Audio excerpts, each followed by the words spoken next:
Welcome back, everyone, to the Remedify Coaching Program podcast. Today, we're diving into something pretty profound, a question that has captivated people for centuries.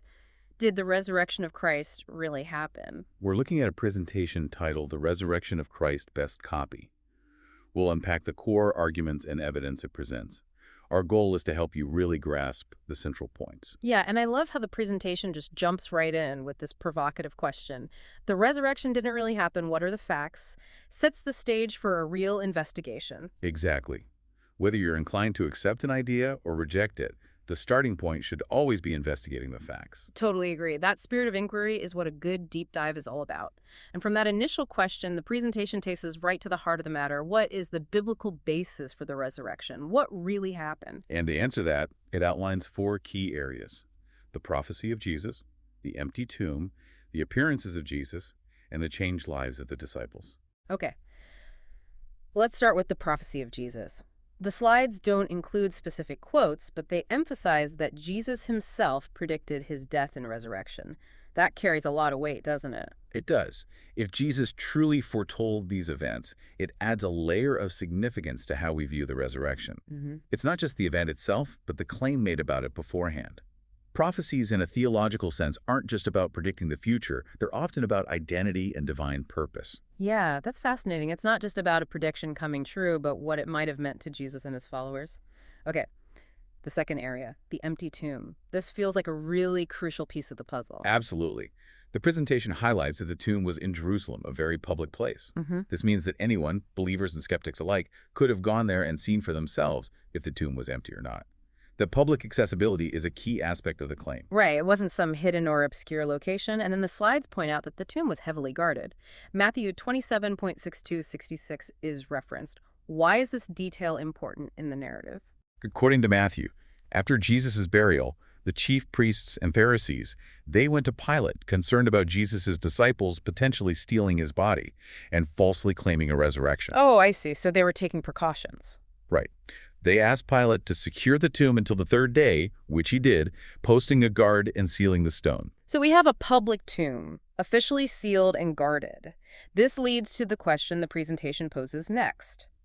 If the resurrection was a hoax, why didn't the authorities, who had a vested interest in stopping the spread of Jesus' teachings, just produce the body to shut everything down? That's a key argument here. The inability or perhaps unwillingness of the authorities to produce the body, despite their clear motive to squash this movement, is a very intriguing point. If they had the body, wouldn't that have been the easiest way to end the resurrection claims right there? Right, seems like it would have been case closed. Okay, let's move on to the third area. The appearances of Jesus. This is probably the most discussed element of the resurrection story. It is. And slide 9 lists instances where Jesus is said to have appeared to various individuals and groups: Mary Magdalene, other women, 2 men on the road to Emmaus, Peter, the 10 disciples, all the apostles, more than 500 believers, James, and even Paul. Wow, that's quite a list. What's striking about the variety of these appearances? The presentation highlights that these weren't just fleeting glimpses. They often involve conversations, interactions, and even physical proof, like Jesus eating with the disciples. It wasn't just a visual apparition. Right, much more tangible. And the presentation mentions that all 4 Gospels, Matthew, Mark, Luke, and John, tell the story of the resurrection and these appearances. That seems significant, doesn't it? That consistency across accounts. It does. It indicates that the resurrection and the appearances were fundamental to early Christian belief. Slide 20 also points out that these appearances were described as quite solid, occurring in various settings, suggesting they weren't just hallucinations. The presentation also mentions that the disciples weren't in a state of wishful thinking, implying that hallucinations would be unlikely given their initial grief. Right. Hallucinations, psychologically speaking, are more likely when there's a strong expectation or desire for something to happen. The disciples were in a state of shock and grief. They didn't expect a resurrection. In fact, some, like Peter, even went back to their old lives for a while. It suggests a genuine surprise, a shift in their beliefs, not something they had planned or imagined. Which brings us to the fourth area, the changed lives of the disciples. This seems to be a powerful argument in itself. It is. Slide 12, titled World Revolutionaries, cites excerpts from the book of Acts. It describes the impact of the disciples' message, accusations that they were turning the world upside down and proclaiming another King Jesus. So we see this change from a small, fearful group hiding after Jesus' death to bold preachers who were, according to Acts, making a huge impact. That kind of transformation needs a powerful cause. Exactly. The presentation then explores other possible explanations. Could they have just made the whole thing up? The slide argues against this, pointing out the disciples faced persecution and suffering for their claims. Would they endure that for a lie? And what about the guards at the tomb? If the body was stolen, where were they? Why didn't they speak up and expose the disciples? It's true. People might lie for gain, but enduring hardship and even death for a lie seems unlikely. And then there's the idea that they were fooled by hallucinations. Right, but as we discussed, the presentation argues against this using the psychology of hallucinations, which are often linked to a spirit of positive expectancy. The disciples were not expecting a resurrection. Their initial actions, like Peter going back to fishing, support this idea. They thought it was over. Yeah, they weren't setting the stage for some grand deception. Slide 13 makes this point clearly. A great effect demands a great cause. The change in the disciples and the spread of their message is a powerful effect. The presentation suggests the resurrection is the cause. Slides 14 and 15 address and dismiss the idea that the Romans or Jews might have staged a fake resurrection. The Romans likely saw Jesus as a minor figure. The Jewish leaders, as Matthew 27.62-66 shows, wanted to prevent a resurrection narrative. Why would either of them support such a story? It makes no sense for them to create or back a story that would lead to a new religious movement.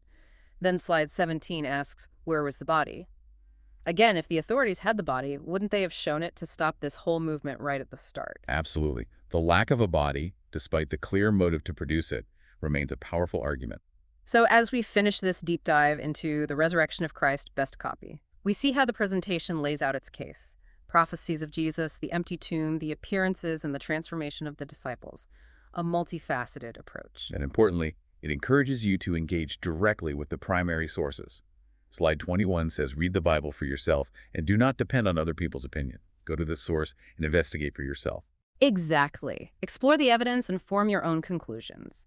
And for those who want to delve even deeper, Tyrannus Hall Bible College, THBC, has a wealth of resources at https://kk2020.storeshop/Tyrannus Hall Bible College.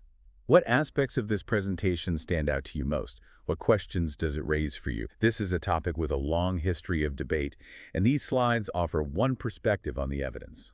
I'm really struck by the transformation of the disciples. They go from fear and hiding to boldly proclaiming a message, even facing persecution. What could have caused such a change? And the question of the empty tomb, with all the efforts to secure it, is still compelling. Yes, those are really key points to consider.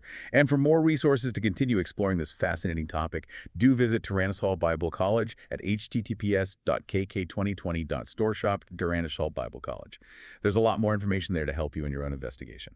Thank you for joining us on this deep dive into the resurrection of Christ. It's been a fascinating exploration of the evidence presented in this material. Thank you for listening to the Remedify Coaching Program podcast.